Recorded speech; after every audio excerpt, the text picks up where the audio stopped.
So what's the price? And then price with available options. Oh, okay. So, Hey guys, I'm Juliana, your automotive woman. That's my friend Wesley, and the 2024 Aston Martin DB12, the world's first super tourer. Let's go for a drive.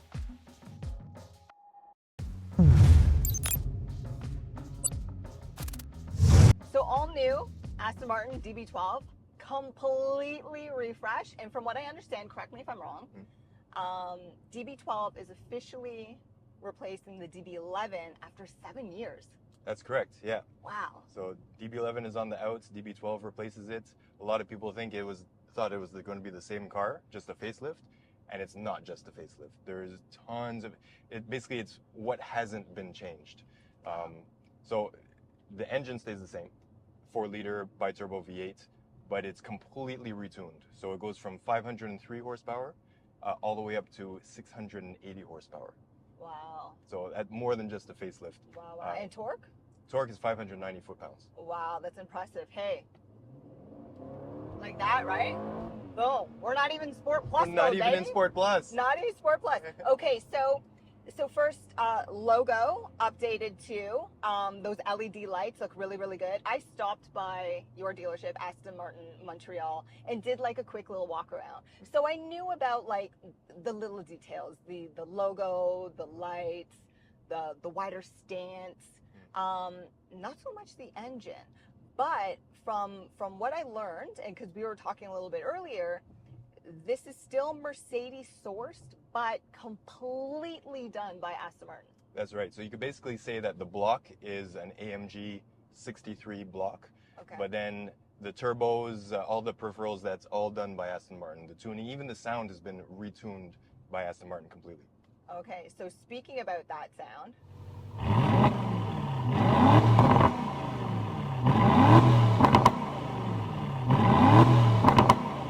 Yeah. How many different driving modes, and is it different?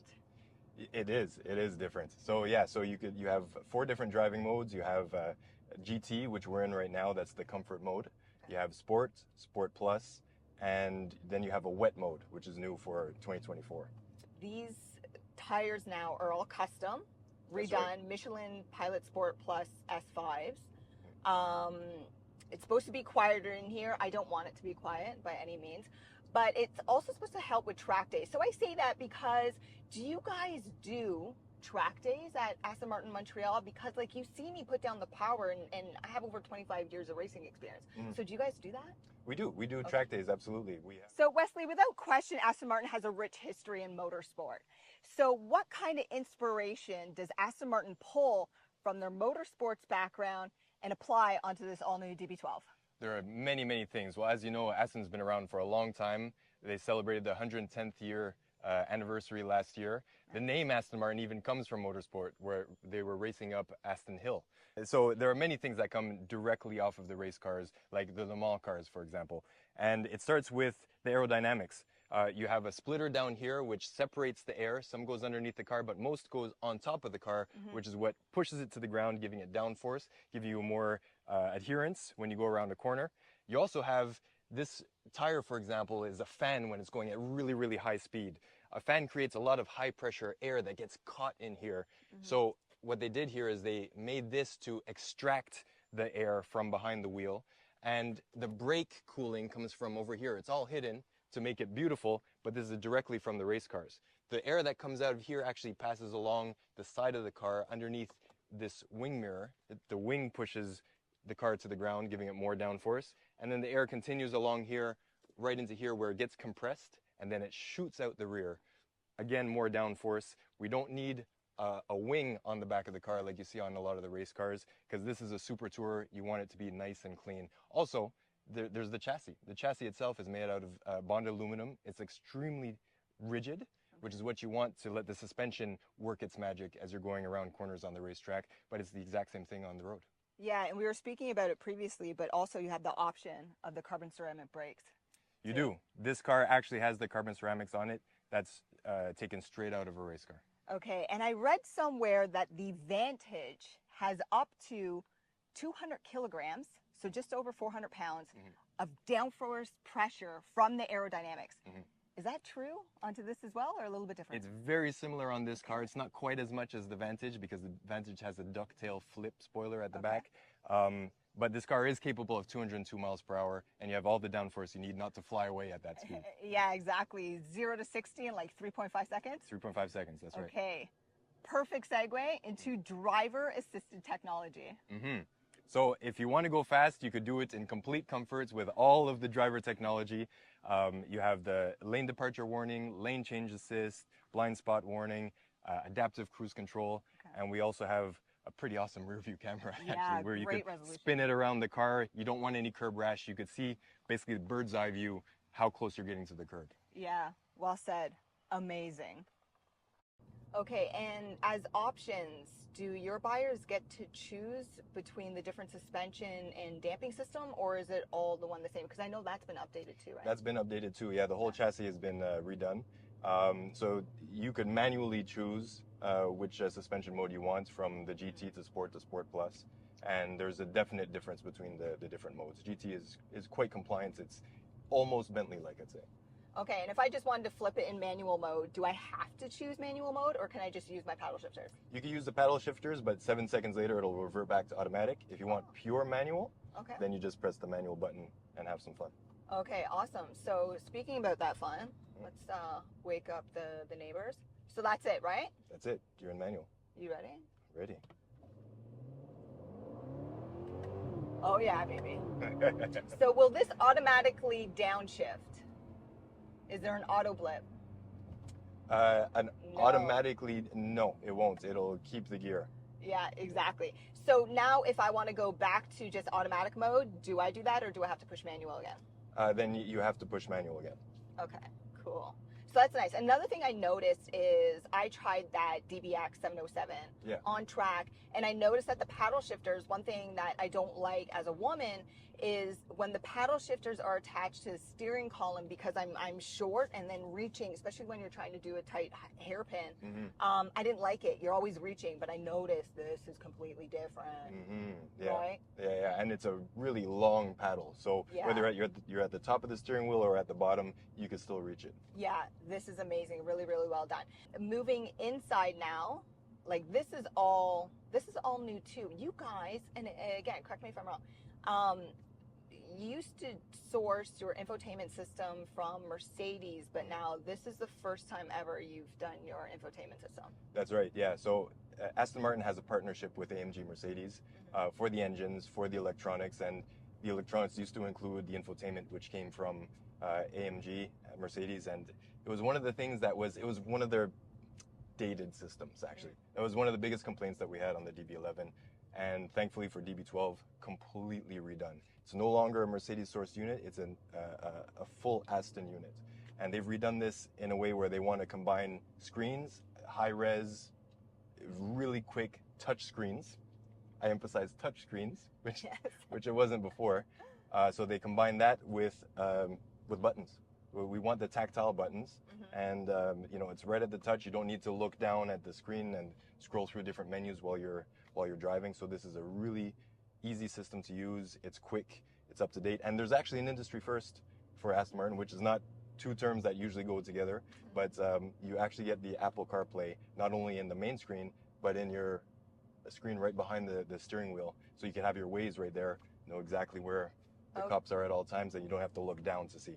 Yeah. So you mentioned Apple, but is also Android Auto? And Android Auto too, yeah. Okay, and I noticed there is a mobile charge pad. Is that new or no? You guys have had that before, the mobile charge pad? We had it on the DBX, but never on the DB11, so that's new for DB12, yeah. Okay, cool. You mentioned the touchscreen, and I like how the buttons for the climate system is just readily available. I hate it when everything's all in buttons and you're searching. Like, this is a daily driving feature. I just want to be like, boom, my heated seats or my ventilated seats. Like, I want those daily driving features super fast. And speaking about features, so what's the price? And then price with available options. Oh, okay. So the options vary enormously. The pricing will generally, I'll see cars go out the door between $375,000 to about $475,000. That's including luxury tax. So $100,000 of options. What can you possibly add on this car? Anything. That's the answer. It's anything. You'll have paints that go from $0 to $40,000.